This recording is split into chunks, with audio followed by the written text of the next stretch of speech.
So I'm here with the game store owners Paul Coulter and Lissa Desiree Coulter of Event Horizon Games. You guys are a year into operation now. 2 days before the store opened last year, we did a sit-down interview with you guys and talked about your expectations, your hopes, and your dreams about the store. And here we are a year later. So I think what I'd like to know most is, how do you think it's going? In your words. Shoot, honey. I think it's going fabulously. Of course, there is always room for improvement. We are still working on setting up systems and procedures, but I don't think I could have anticipated the level of success and customer loyalty and support Sure. that we've experienced, and just the community that we've created is awesome. So why don't we set that up in context real quick. So a year ago, you guys were opening. It was 2 days before the opening when we sat down and interviewed with you. The store. You didn't think we were going to open? Well, I was nervous, to be honest. Like there was still the walls hadn't been painted. There was still mud on the walls. There was product just being shipped in. Everything was still very much a flurry of activity. And now to look at the store, you would have imagined this place has been here for a decade, let alone just a year. It's still a flurry of activity. Yeah, for sure. Yeah. but there is definitely a difference. Customers have noticed it. Even new customers have asked, the question of how long we've been around. And when we say a year, they look around the store literally and go, "Oh, okay, that's not what I expected to hear." So what would you guys attribute to your success, if you had to pinpoint it on a few certain things?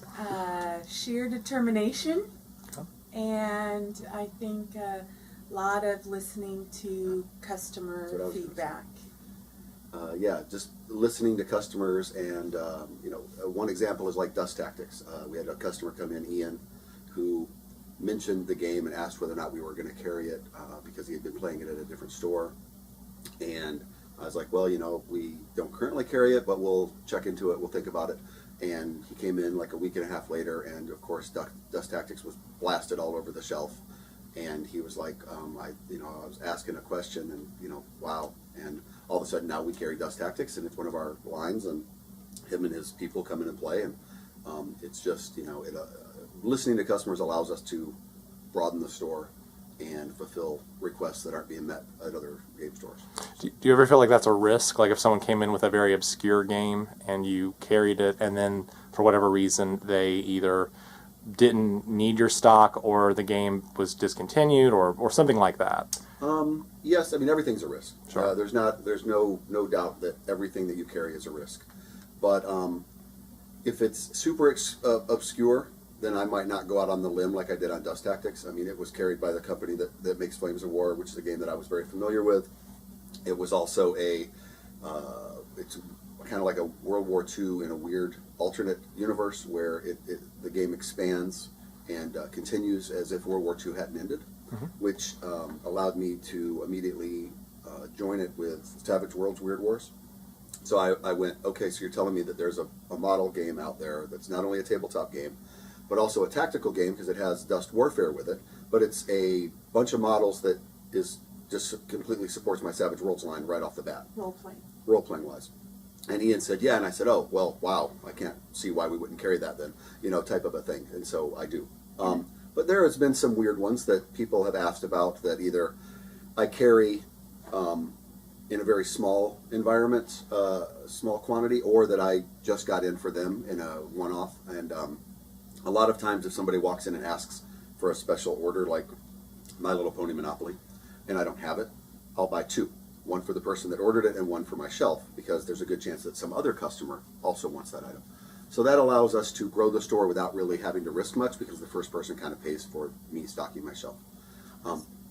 Close, yeah. It's kind of a benefit because the store gets to grow without me having to just lay out money that I wasn't thinking about in the first place.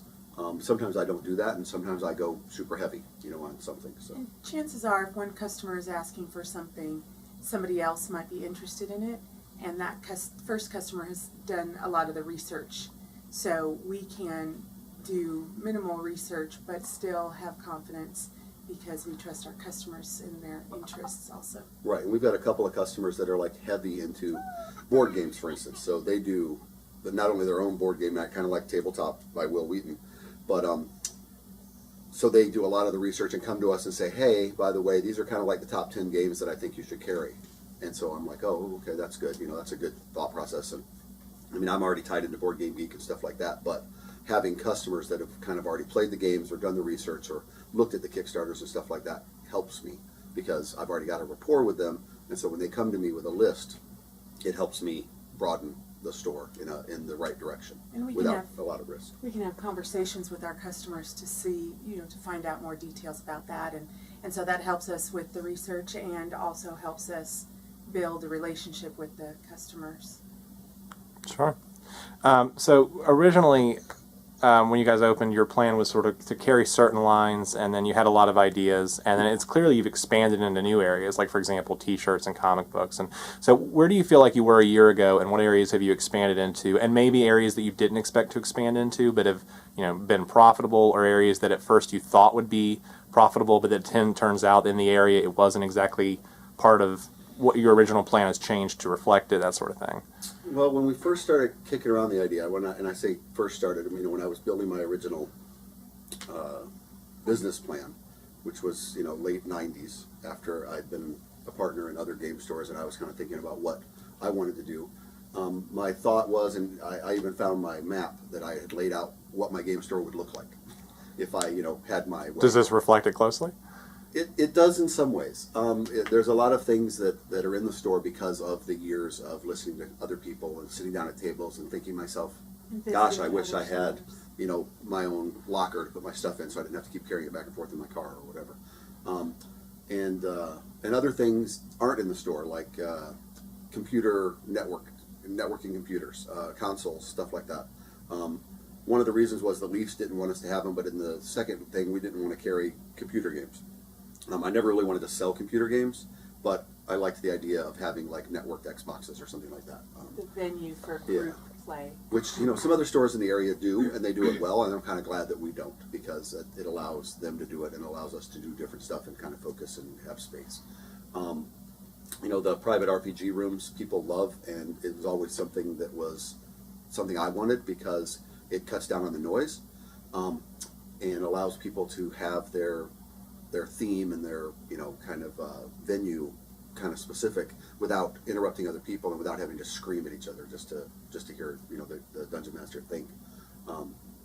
And so that's been a big hit, and the windows have been very huge in the standpoint of customers can stand here and look at them without interfering with their game, and can be really close and not and it's not closed off. And then having it all open is because of the parental-child thought. Our thought was, if it's a well-lit store and it's very open, then parents are going to feel more comfortable in bringing their kids here, and that's been true. We're getting a flush of kids. In the beginning, we had a lot of thoughts. We were going to put in a Starbucks-style, Coffee counter. Yeah, coffee counter. We were going to do the whole coffee house as part of the store, and we didn't do that.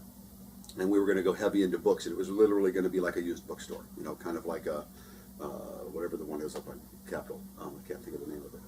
Edward McKay? Yeah, Edward McKay. So it was going to be like that, and we were going to go that route as well, because some of the people that we were originally talking to, that was kind of their dream, having a bookstore, and another person was having a coffee store. And I was like, well, that's great, because all those things can easily be incorporated into this store. And we didn't go those routes. We carry books, and we sell Keurigs and stuff like that, but it's not what we do. And again, I think that it's good for us that we don't do that, because it allows us to put focus into other areas that are growing and flourishing instead. And then we've had a couple of failed ventures of stuff that, either the line itself has just died, World of Warcraft card game, and Kaijudo is now in that, because they're killing off Kaijudo. Stuff like that. And comics has probably done a lot better than I thought it was going to do. I think our Magic tournaments. Magic has gone nuts, but we kind of thought that it would. We expected Magic the Gathering card game to be successful for us. I wasn't anticipating the amount of attendance at our tournaments. We've had almost 140 people show up at one tournament, and we consistently have 50, 60, 80 at our big tournaments, people. Yeah. And when new sets release, our pre-release weekends will have 150 upwards people over the weekend to come to play, which is kind of nice. We set a lot of marks for ourselves based on other game stores, either in the local area or ones that my friends own in California or ones that I was a part of.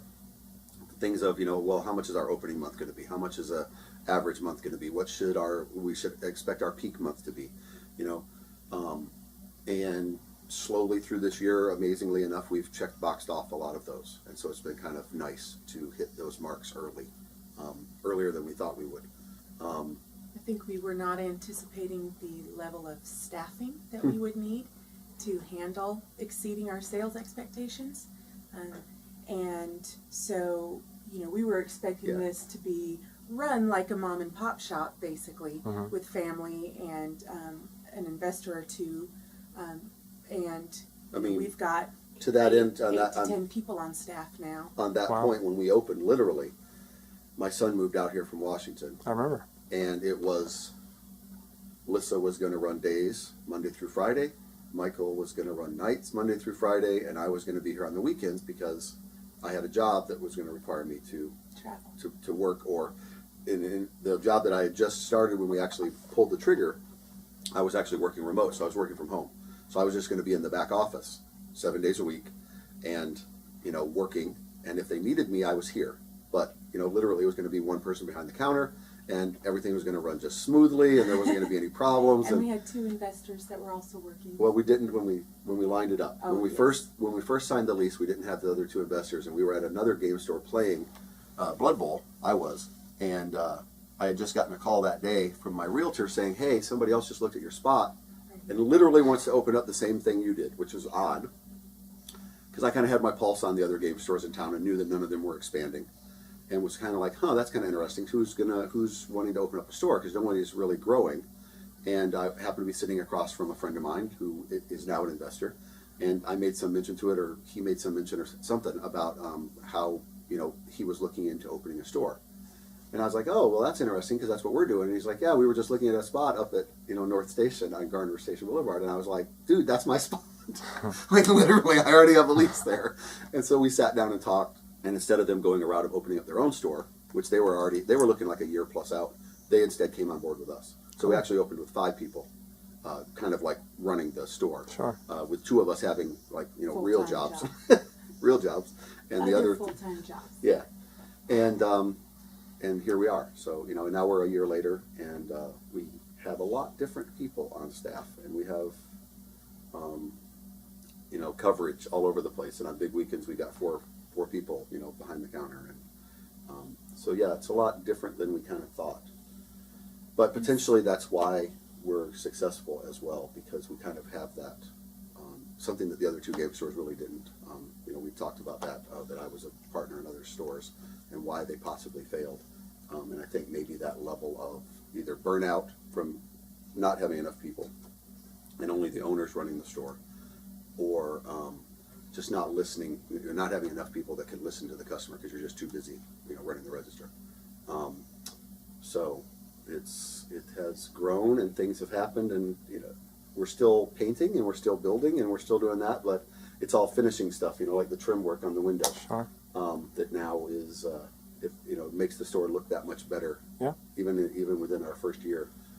So What other areas do you plan to expand into in the store, or have you started thinking about a second location yet, or is it?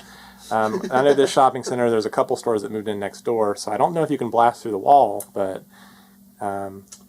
we can't blast through the wall. I walked the space. I actually walked it with my realtor before Fins and Fangs took over, and at the time I looked at it and You wanted checked to blast through the wall. checked our sales. How much and more everything. space would that have added? About 2,400 square feet, so about 50% more. Yeah. So it's 2 more storefronts.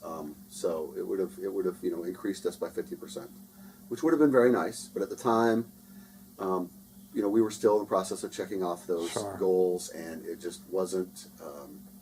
I had just switched jobs again, so I was traveling more, so I wasn't around, and we were hiring staff, and so it was like.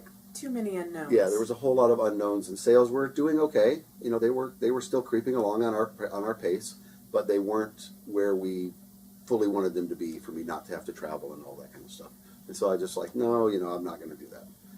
That being said, since we've been here, 2 stores have opened and closed within that year, so they're already gone. And It's a tough shopping center. And we're looking at those spaces. We're hoping that our landlord will help us get in there for events when we have our big card tournaments, that if we outgrow the space here, Sure. if we can use that space. We were also approached last week, a very introductory question about if we are franchising. And We've had the question before by a couple people who was kind of like probing type questions. This person sounds like they might be more interested, but it's something that makes us think, because we already had planned originally at the like 2015 kicking around of, when do we want to open up the second store, when we first opened. Because I had 3 areas targeted for my initial store, let alone the next 2, just because of the Raleigh, Durham, Chapel Hill area where I thought game stores should exist. So I've already kind of got my eyes on 2 locations. I had already walked at least one of the towns and met with realtors and everything else when we were here. But I don't think we're ready for that yet. Probably not. but Eventually, it is. we do. But have yes, a we have a long-term plan of expanding to the point of multi-states and go that route and get into distribution and do that kind of stuff. So. I look at a few areas of the store like comics and cards, and I can call to the top of my head at least 2 very well-known online presences, that everybody who plays the game or everybody who reads comics knows of these businesses. I would eventually like to be one of those businesses that becomes a household name for that area. Sure. And when early on, especially, every time that we tried to make decisions or had to make decisions or were forced to make decisions about what direction we want to go in whatever area, cards, comics, etc., we would look at those places online and say, well, this is what we want to look like. If that's the creme de la creme and that's the top tier people, that's where we want to be. So that's what we're going to emulate. We're going to copy them. When we went to vendor meetings and hosted by Wizards of the Coast or whoever, and we talked with other stores that had been in business for 10, 15, 20 years. And they told us procedures, and the steps that they went through. Oh yeah, this is what you'll do first. This is what you'll do second. This is what you'll do third. And eventually you'll get here. We just immediately went, oh, well, then we'll just skip straight to that. If that's what we're going to do, why falter along the way? You've already done all the errors. Let's just go do it. And that's what we've tried to do. And I think that's helped us along the way, because the stumbling blocks have kind of been people helping us over them. So other stores, even local stores that we've went into and said, hey, by the way, we run this store over in Raleigh, this is who we are. We heard about you, and we heard that you do this stuff really good, so we're over here checking you out, type of a thing. And then we'll see something on their shelves that we would like to have here.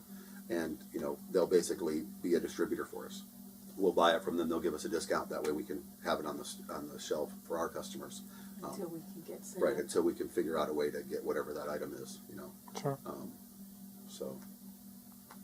Do you guys have any sort of advice for new game stores that want to emulate you, or people that are looking to get into the business and maybe sort of like, general advice or general feedback a year in, things you wish you had done differently, or just, that sort of stuff?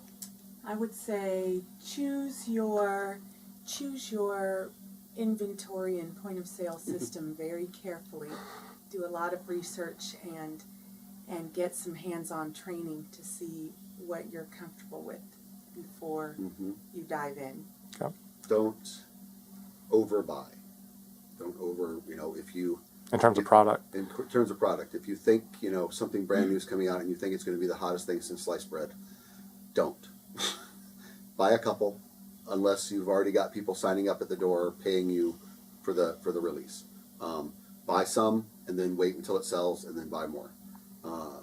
And don't over diversify. I'm subscribed to a couple of blogs by people who are in the game store business in various states and have had stores. One's in St. Louis, he's had up to 7 stores, and one's out of California, and they've both been in business around 10 or 15 years.